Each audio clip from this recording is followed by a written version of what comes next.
It's a 4-day event, and the delegates are prepared to make the best use of what they say is not a mere talk show, but one whose recommendations will go a long way in bringing about the needed change in the journalism profession.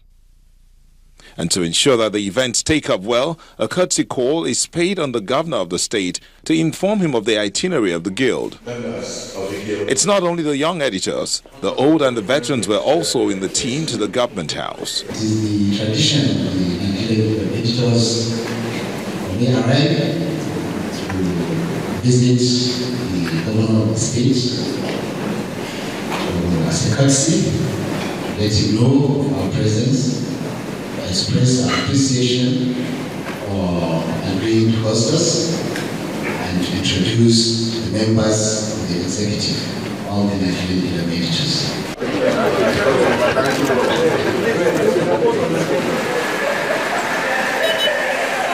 The journey to the conference center, where the main event is built to hold, took less than 10 minutes. And right inside this hall, which is filled to the brim, the event of the day began, with the chairman and chief executive officer of Channels Television, who also doubled as chairman of the event, asking the guild members to take up a new role in this challenging period of the nation's history. He said editors must learn to do things differently. As we meet, we should strive to see how we can take responsibility for what we do to the quality of the public debate, and thereby help to solve problems, not to make them insoluble. Whatever you may call it, and whichever way you slice it, we the press have a job on our hands. And in the face of dwindling finances and the disruption brought about by the digital media, the editor must imbibe new ways of doing things. Change is the watchword, and the editor must take the lead.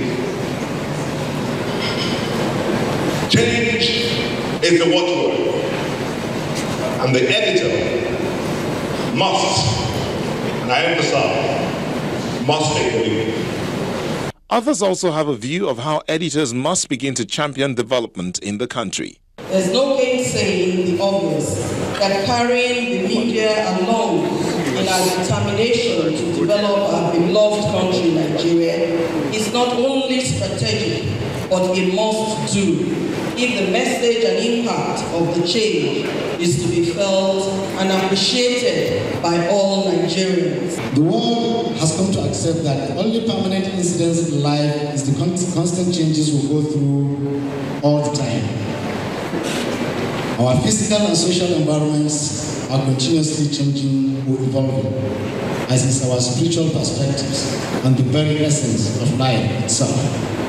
But whereas it is easy to assume that the changes Nigerians hope to see are obvious, because we all know what we need, it is critical that we examine these expectations beyond casual understanding of them, and to even go further, to deliberate on the vehicle that will be deployed to actualize these expectations. This would be the second time the Guild of Editors Conference will be holding in Bayelsa State, and for the governor, this is not a coincidence. I join every other person in welcoming you all, acting president, fellows of the Guild, and indeed all members of the Guild, to this 11th conference of this preeminent body of our nation's media, taking place where else but in Bayelsa, the glory of all lands. We must collaborate on issues of national security and law and order. And we must also collaborate and work together as brothers and fellow Nigerians to deliver on the economy so that we can have a prosperous Nigeria. I want to, on this note, humbly, with all pleasure, and with a sense of responsibility at this point, declare the 11th session of the annual Nigerian Editors Conference holding in the great state of Bayelsa open. As the guild members continue their deliberations, the issue of how best to perform their duties with the hope of sustaining and preserving good governance will remain on the front burner. Nell Taigwe, Channels Television News.